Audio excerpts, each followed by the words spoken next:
Halo Sobat Tani, apa kabar nih? Semoga selalu dalam keadaan baik ya. Terima kasih sudah setia mengikuti channel Tanam Siram. Semoga apa yang saya sampaikan bisa mengedukasi teman-teman sekalian. Oke, let's go, kita mulai saja video selanjutnya.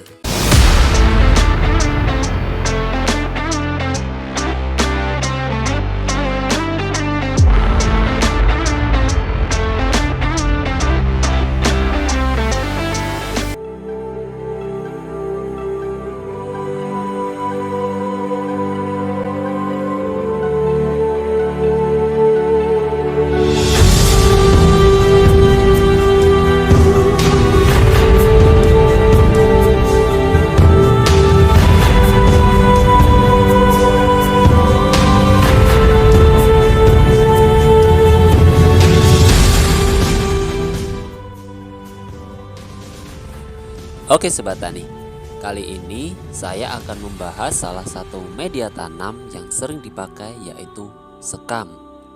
Seperti kita ketahui ya Sobat Tani, sekam itu merupakan hasil sampingan dari proses penggilingan padi.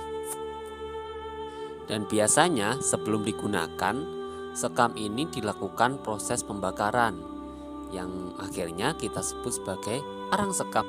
Tapi ada juga beberapa yang langsung memakainya sebagai media tanam. Itu tidak masalah ya Sobat Tani.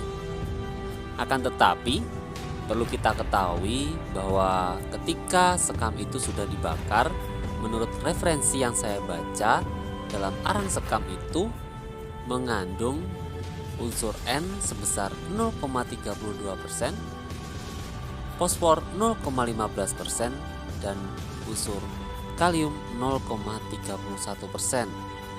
Selain itu, kandungan yang paling tinggi dan perlu Sobat Tani ketahui yaitu silika sebesar 52% dan karbon sebesar 31%. Oke Sobat Tani, sekarang akan saya sampaikan apa saja sih manfaat luar biasa dari arang sekam ini. Yang pertama, dengan kandungan silika sebesar 52%, arang sekam mampu berfungsi untuk memperkuat tanaman, memperbaiki sifat fisik tanah atau media tanam, serta membuat tanaman kita terhindar dari resiko terserang penyakit. Dan yang kedua, dengan bentuk atau karakteristik yang ringan, arang sekam ini mampu meningkatkan sirkulasi udara di dalam tanah ya Sobat Tani. Dan jika ingin diaplikasikan ke lahan pertanian, itu biasanya membutuhkan sekitar 2-4 ton per hektar. Dan jika ingin dipakai sebagai media tanam di rumah, jika Sobat Tani ingin menanam sayuran di rumah, biasanya memakai perbandingan 1:1 atau 2:1, yaitu 1 bagian tanah dan 1 bagian arang sekam, atau bisa 2 bagian tanah dan 1 bagian arang sekam. Dan yang ketiga, mampu membantu mempertahankan unsur hara di dalam tanah supaya tidak gampang terbawa oleh air. Jadi arang sekam ini mampu mempertahankan unsur hara di dalam tanah ya Sobat Tani, sehingga tanaman bisa secara bertahap mengambil unsur hara yang tersimpan di dalam arang sekam ini.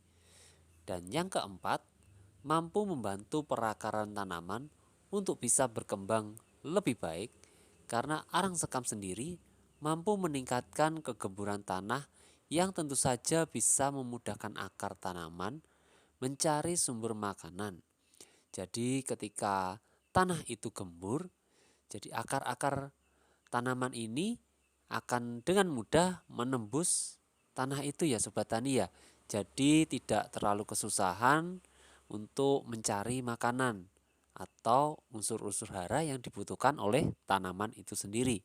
Dan yang kelima, ternyata arang sekam ini sangat sulit terdekomposisi sehingga mampu bertahan lama dalam media tanam yang mengakibatkan tanah itu menjadi subur. Jadi ketika arang sekam ini sulit terdekomposisi atau bisa dikatakan bisa terdekomposisi tapi secara bertahap, itu bisa membantu menyuburkan tanah ya Sobat Tani. Selain bisa sebagai unsur hara yang bisa diserap oleh tanaman, juga bisa sebagai tempat tumbuh untuk mikroorganisme.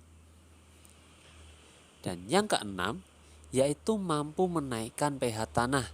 Seperti kita ketahui bersama, jika tanah sudah lama terpapar oleh pupuk kimia, maka bisa menjadi asam ya Sobat Tani. Dan arang sekam ini mampu membantu menaikkan kembali pH tanah. Dan menurut beberapa referensi yang saya baca, bahwa unsur hara makro pada pH di bawah 5 akan sangat sulit tersedia di dalam tanah. Jadi mengakibatkan tanaman kita menjadi kurang baik dalam pertumbuhannya. Jadi misal nih ada 2 orang petani menanam jagung di 2 petak sawah yang letaknya bersebelahan. Ternyata pertumbuhan bibitnya itu bisa berbeda loh ya Sobat Tani, padahal sudah memakai merek benih yang sama dan diperlakukan dengan sama pula. Jadi bisa diduga bahwa unsur hara di dalam salah satu sawah sangat sedikit sekali. Dan itu bisa diakibatkan karena pH tanah yang asam.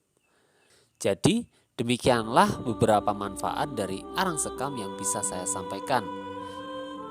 Dan untuk kekurangan dari arang sekam sendiri ini, yaitu masih sangat terbatasnya ketersediaan arang sekam ini di dalam dunia pertanian ya Sobat Tani.